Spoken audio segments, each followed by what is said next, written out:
오늘 우리에게 주시는 하나님의 말씀은 에베소서 3장 1절부터 11절까지의 말씀입니다. 에베소서 3장 1절부터 11절까지의 말씀 함께 보겠습니다. 이러므로 그리스도 예수의 일로 너희 이방인을 위하여 갇힌 자 된 나 바울이 말하거니와 너희를 위하여 내게 주신 하나님의 그 은혜의 경륜을 너희가 들었을 터이라. 곧 계시로 내게 비밀을 알게 하신 것은 내가 먼저 간단히 기록함과 같으니 그것을 읽으면 내가 그리스도의 비밀을 깨달은 것을 너희가 알 수 있으리라. 이제 그의 거룩한 사도들과 선지자들에게 성령으로 나타내신 것 같이 다른 세대에서는 사람의 아들들에게 알리지 아니하셨으니 이는 이방인들이 복음으로 말미암아 그리스도 예수 안에서 함께 상속자가 되고 함께 지체가 되고 함께 약속에 참여하는 자가 됨이라. 이 복음을 위하여 그의 능력이 역사하시는 대로 내게 주신 하나님의 은혜의 선물을 따라 내가 일꾼이 되었노라. 모든 성도 중에 지극히 작은 자보다 더 작은 나에게 이 은혜를 주신 것은 측량할 수 없는 그리스도의 풍성함을 이방인에게 전하게 하시고 영원부터 만물을 창조하신 하나님 속에서 감추어졌던 비밀의 경륜이 어떠한 것을 드러내게 하려 하심이라. 이는 이제 교회로 말미암아 하늘에 있는 통치자들과 권세들에게 하나님의 각종 지혜를 알게 하려 하심이니 곧 영원부터 우리 주 그리스도 예수 안에서 예정하신 뜻대로 하신 것이라. 아멘. 우리가 살아가면서 같은 일도 생각하기에 따라 밝을 수도 있고 어두울 수도 있습니다. 같은 일도 생각하기에 따라 영광으로 생각할 수도 있고 고난으로 생각할 수도 있습니다. 지금 현재 이 에베소서를 쓰고 있는 바울은 로마의 감옥에 갇혀 있는 죄수의 신분입니다. 그러나 바울이 자신이 이 감옥에 있는 이 갇힘이 이방인들을 위해서라고 말하고 있습니다. 1절에 그러므로 그리스도 예수의 일로 너희 이방인을 위하여 갇힌 자 된 나 바울이 말하거니와 라고 말하고 있습니다. 바울이 로마의 감옥에 갇힌 이유가 이방인을 위해서 예수의 일 때문이라는 것입니다. 예수를 이방인들에게 전하려 했기 때문에 이렇게 로마의 감옥에 갇혀 있다라는 것이지요. 우리가 어떻게 보고 어떻게 생각하느냐에 따라서 그 마음가짐과 또한 그 결과가 달라집니다. 똑같이 감옥에 갇혀 있다 할지라도 바울은 자신이 이 감옥에 갇혀 있는 것이 하나님의 은혜로 생각하고 하나님의 일꾼으로서 무한한 영광으로 받아들였다라는 것입니다. 내게 맡기신 직분, 내게 맡기신 사명에 따라 이방인들에게 하나님의 그리스도 예수의 복음을 전하다가 내가 이 감옥에 갇히게 되었으니 나는 하나님의 일꾼으로서 무한한 영광으로 생각한다라는 것이지요. 만약에 이러한 복음을 전하다가 감옥에 갇힌 것이 아니라 죄악된 일로 이 감옥에 들어가게 됐다라면 얼마나 또 부끄러운 일이 되겠습니까? 그러나 바울이 예수 그리스도의 이 복음을 이방 사람들에게 전하려는 것 외에 다른 어떠한 죄악이 없었던 것입니다. 그러므로 바울은 감옥에 있으면서도 담대했습니다. 감옥에 있으면서도 마음이 평안했던 것이지요. 예수님께서도 마태복음 5장 10절 이하에 이렇게 말씀하셨습니다. 의를 위하여 핍박을 받는 자는 복이 있나니 천국이 저희의 것임이라. 나를 위하여 너희를 욕하고 핍박하고 거짓으로 너희를 거스려 모든 악한 말을 할 때에는 너희에게 복이 있나니 기뻐하고 즐거워하라. 하늘에서 너희의 상이 큼이라. 너희 전에 있던 선지자들을 이같이 핍박하였느니라 라고 말하고 있습니다. 그리스도 예수를 위하여 핍박받고 고난받는 것, 이를 위하여 기뻐하고 즐거워하라 라고 말하고 있습니다. 그것이 곧 우리에게 복이라 라고 말합니다. 왜냐하면 우리에게 예비된 하늘 상급이 더 크기 때문이라 라고 예수님이 말씀해 주셨습니다. 이 예수님의 말씀대로 사도 바울은 의를 위하여, 자신이 복음을 위하여, 예수 그리스도를 위하여 핍박을 받는 것으로 생각했기 때문에 감옥에 갇혀 있다 할지라도 기뻐할 수 있었고 담대할 수 있었던 것입니다. 베드로 사도 역시 마찬가지입니다. 베드로전서 2장 19절에 이렇게 말하고 있습니다. 애매히 고난을 받아도 하나님을 생각함으로 슬픔을 참으면 이는 아름다우나 죄가 있어 매를 맞고 참으면 무슨 칭찬이 있으리요. 오직 선을 행함으로 고난을 받고 참으면 이는 하나님 앞에 아름다우니라 라고 말하고 있습니다. 오직 의를 위해, 하나님의 나라의 일을 위해 선으로서 행함하고 또한 고난이 있으면 이 또한 하나님 앞에 아름다운 행위라 라고 말하고 있습니다. 지금 감옥 가운데 있는 바울은 자신의 현실에 대해서 불평하지 않습니다. 원망하지 않습니다.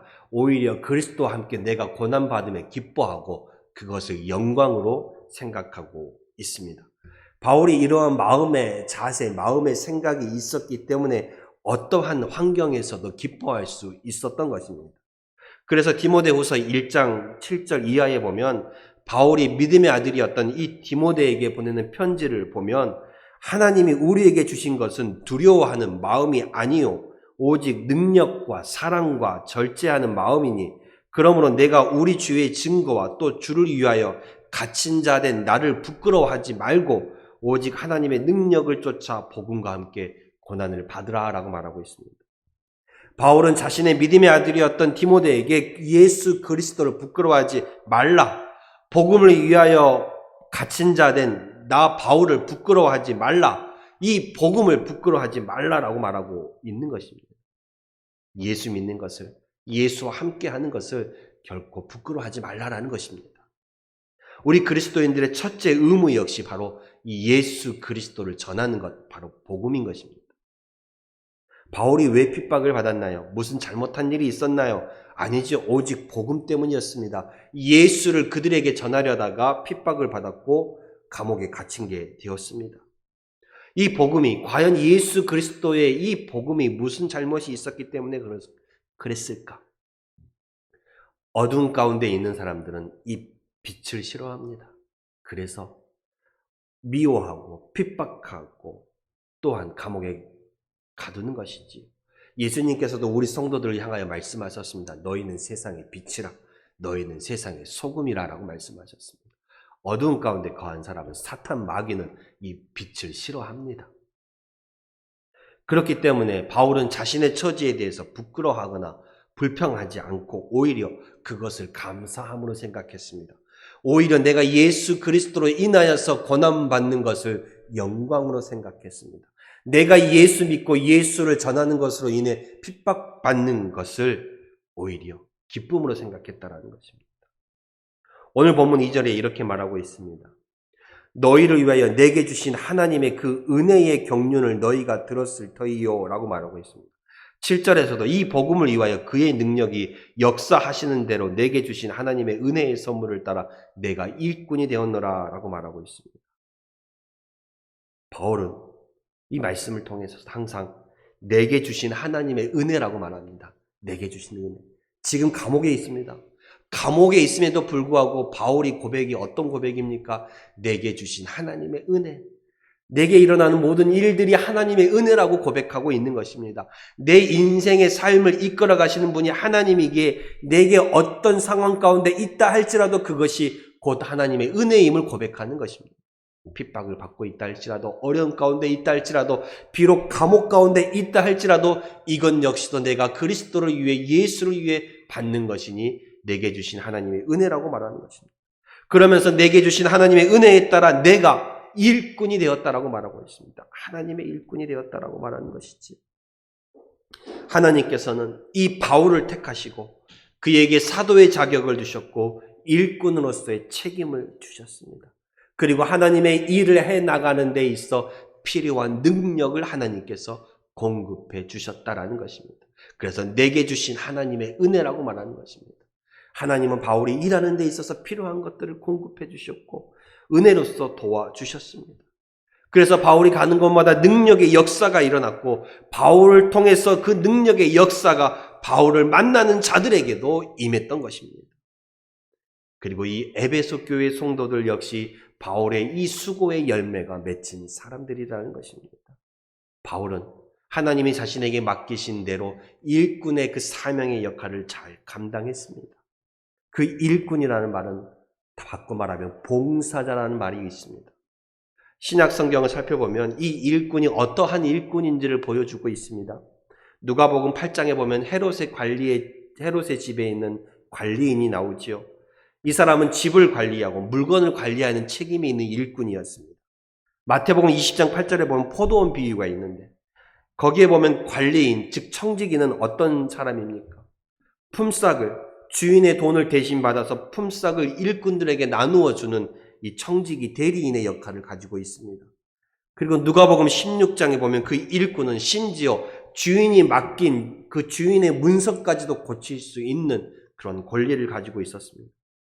여기서 말하는 일꾼이라는 것은, 청직이라는 것은 주인의 소유에 대해서 책임을 맡아 가지고 일하는 사람을 말하는 것입니다.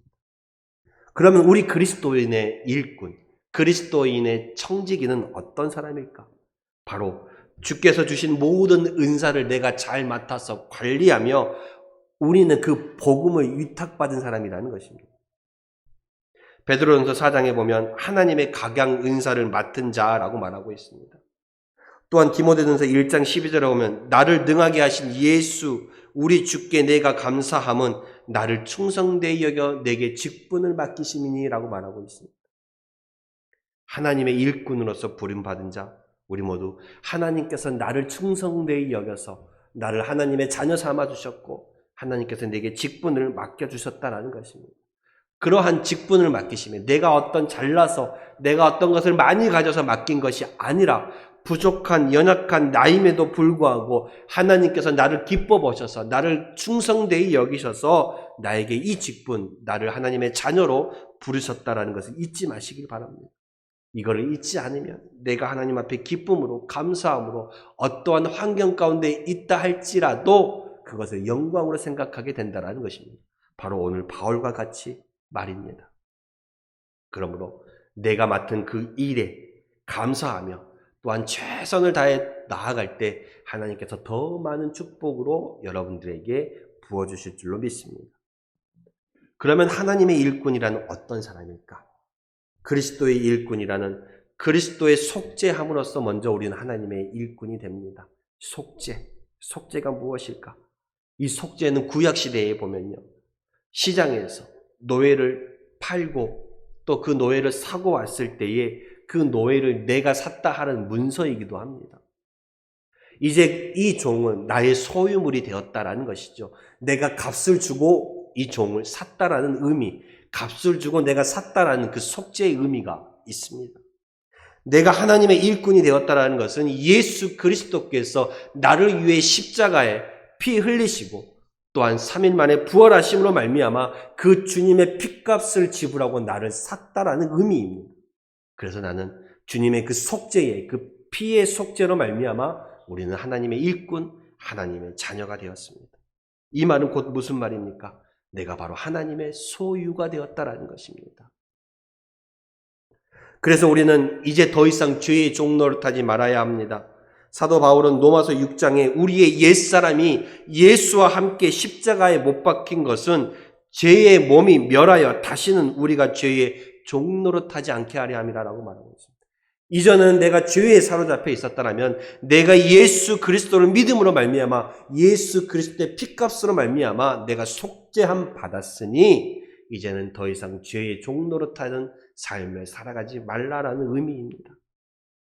우리는 주님의 그 속죄하심으로 주님의 그 핏값으로 주님의 그 은혜로 사랑으로 하나님의 일꾼이 되었고 하나님의 자녀가 되었다라는 것을 잊지 마시기를 바랍니다.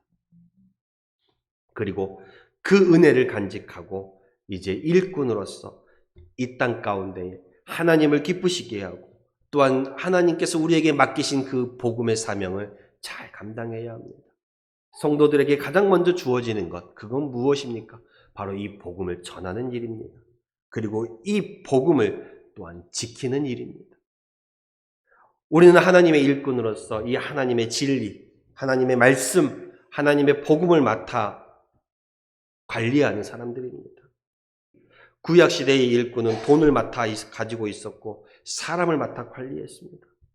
과연 그러면 우리가 하나님께 맡은 것은 무엇입니까? 바로 하나님의 말씀, 하나님의 진리, 주 예수 그리스도의 바로 이 복음이라는 것입니다. 그래서 디모데후서 1장 13절과 14절에 보면 너는 그리스도 예수 안에 있는 믿음과 사랑으로서 내게 들은 바 바른 말을 본받아 지키고 우리 안에 거하시는 성령으로 말미암아 내게 부탁한 아름다운 것을 지키라 라고 사도 바울은 말하고 있습니다. 하나님의 일꾼으로서, 하나님의 사람으로서 우리가 해야 할 일은 예수를 전하고 그 예수를 지키는 일입니다. 그것을 위하여 우리를 부르셨다라는 것입니다. 복된 소식. 우리를 죄에서 구원하시기 위해, 우리에게 다시 살아나는 생명을 주시기 위해 예수님께서 십자가에 나의 죄를 위해 죽으셨고 그 예수 그리스도를 믿는 자마다 우리가 그 주님의 피값으로 속죄함으로 우리가 깨끗함을 얻었고, 또한 주님의 부활하심을 통하여서 우리에게 죄에서 사망에서 생명으로 옮겨가는 새 생명을 주셨다라는 것을 우리가 그 복음을 지키고 전해야 한다라는 것입니다. 그리고 이 복음을 없이 하려는 자들로부터 이 모든 것들 우리는 지키며 살아가야 할 것입니다.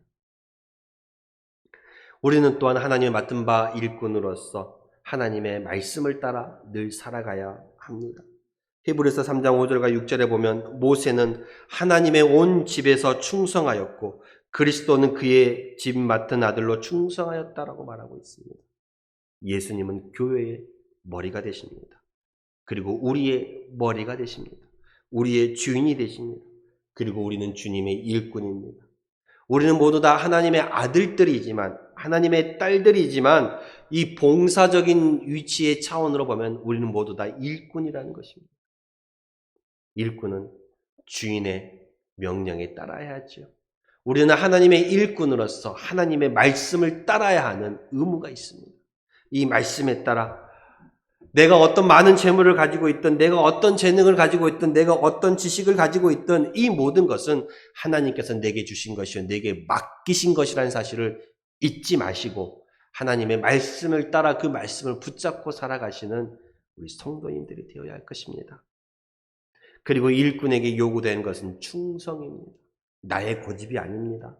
나의 자랑이 아닙니다. 내 생각이 아닙니다. 내가 볼 때는, 내가 생각할 때는 이렇게 해야 되는데 라가 아니죠.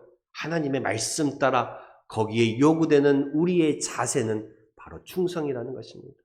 고린도전서 4장 1절과 2절에 사람이 마땅히 우리를 그리스도의 일꾼이요 하나님의 비밀을 맡은 자로 여길지어다. 그리고 맡은 자들에게 구할 것은 충성이라고 했습니다. 하나님의 자녀로서 하나님은 너는 내 것이라고 속죄해 주셨으니 내가 하나님의 일꾼으로서 이 땅에 복음을 전하며 이 복음을 지키며 살아가면서 하나님께 우리가 보여드려야 할 모습은 바로 충성이라는 것입니다. 맡은 자들에게 구할 것은 충성이라 말씀하였습니다. 내가 얼마나 많이 맡았느냐가 중요한 것이 아닙니다. 내가 얼마나 하나님 앞에 충성했느냐, 그것이 중요해요. 작은 일에도 충성한 사람이 큰 일에도 충성할 수 있습니다. 작은 일에도 감사함으로 나아가는 사람이 큰 것에도 감사함으로 나아갈 수 있다는 것입니다. 작은 것, 하찮다는 것, 그것을 하기 싫어하는 사람은 큰 것도 감당할 수 없습니다. 작은 것을 하지 못하는 사람에게 큰 것을 맡기겠습니까? 그리고 우리는 처음에만 충성하는 것이 아니라 끝까지 충성해야 합니다.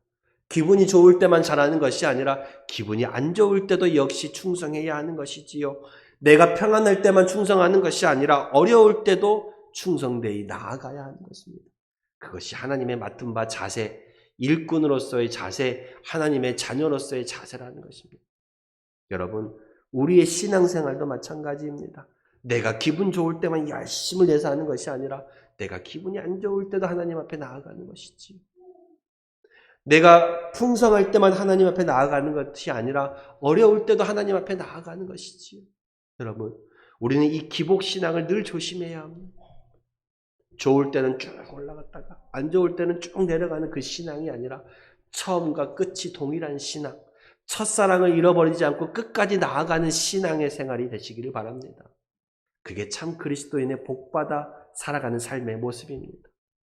환경에 따라, 여건에 따라 흔들리지 마시고 변치 않는 믿음으로 하나님께서 내게 주신 이 생명이 끝날 때까지 하나님 앞에 그 흔들리지 아니하는 믿음으로 하나님만 바라보시면서 하나님께서 우리의 삶에 내려주실 그 은혜들을 기대하면서 또한 우리를 위해 예비하신 저 천국, 저 영원한 하나님의 나라를 우리가 소망하면서 이 땅을 살아갈 수 있기를 바랍니다. 하나님의 자녀로서 또한 일꾼으로서 충성되이 또한 살아가십시오.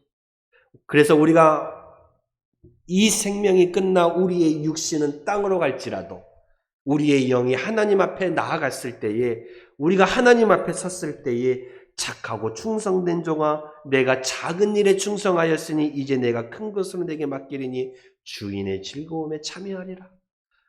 착하고 충성된 종아, 잘하였다라고 칭찬받는 우리들이 되어야 하지 않겠습니까? 이 몸뚱아리는 죽으면 땅으로 가지만 우리의 영은 하나님 앞에 가서 분명한 심판이 있을 것입니다. 성경에서도 히브리서에 분명히 말씀하고 있습니다. 사람에게 한번 정해진 것은 죽음이라고 그랬습니다. 이 죽음은 바뀌지 않죠. 나이가 많으나 적으나, 병이 들었나 안 들었나, 오는 것은 순서가 있어도 가는 것은 순서가 없죠. 아무리 많이 가졌어도 죽음이라는 건 동일하게 다가옵니다. 그러나 그 죽음 이후에 하나님의 심판이 있다라고 성경은 분명하게 말하고 있습니다. 우리가 하나님 앞에 섰을 때 잘했다, 착하고 충성된 종아, 어서 와라, 사랑하는 나의 아들아, 나의 딸아라고 하나님 앞에 섰을 때 기쁨으로 하나님께서 우리를 맞이해 주실 수 있는 그러한 모습으로 살아가는 것, 그것이 바로 이 땅에서의 우리가 보여야 할 순종의 충성의 일이라는 것입니다. 맡은 자에게 맡길 것은, 구할 것은 충성이라는 말씀처럼 하나님의 일꾼으로서 하나님께서 오늘 여러분들에게 이 복음을 맡기셨다라는 것, 그리고 이 복음을 내가 받아 가지고만 있는 것이 아니라 전하며 살아가시는 여러분들이 되시기를 바랍니다. 예수 믿으십시오. 전하며 살아가십시오. 그것이 우리가 해야 할 가장 첫 번째 의무입니다. 저 사람은 예수를 믿어라고 교회 나라고 전해도 안 나올 건데, 듣지도 않는데, 그 판단은 누가 하는 거예요? 내가 하는 게 아닙니다. 하나님이 하시는 거예요. 가만히 보면요, 저 사람은 교회에 나올 것 같지 않은데 저 사람이 교회에 나왔어. 그런 사람들이 얼마나 많은데요. 그건 내 생각이에요. 내 판단이에요. 우리가 할 일은 뭐예요? 전하는 거예요. 그 열매를 이루어 가시는 건 누가 하시는 거예요? 하나님이 하시는 거예요. 그런데 내가 전하는 것조차 하지 않는 거예요. 왜요? 내 생각에는 안 될 것 같으니까. 그건 하나님의 일꾼으로의 자세가 아니에요. 맡은 자에게 구할 것은 충성이라 그랬습니다. 충성되이 하나님께서 내게 맡기신 이 복음을 내가 지키며 전하며 살아가시는 여러분이 되시길 바랍니다. 그 열매의 결과는 누구에게 맡기시고요? 하나님께 맡기시고. 그리할 때 하나님께서 더욱더 충성한 자들에게 더욱더 많은 것을 맡기시고 더욱더 큰 은혜를 부어주실 줄로 믿습니다. 기도하겠습니다.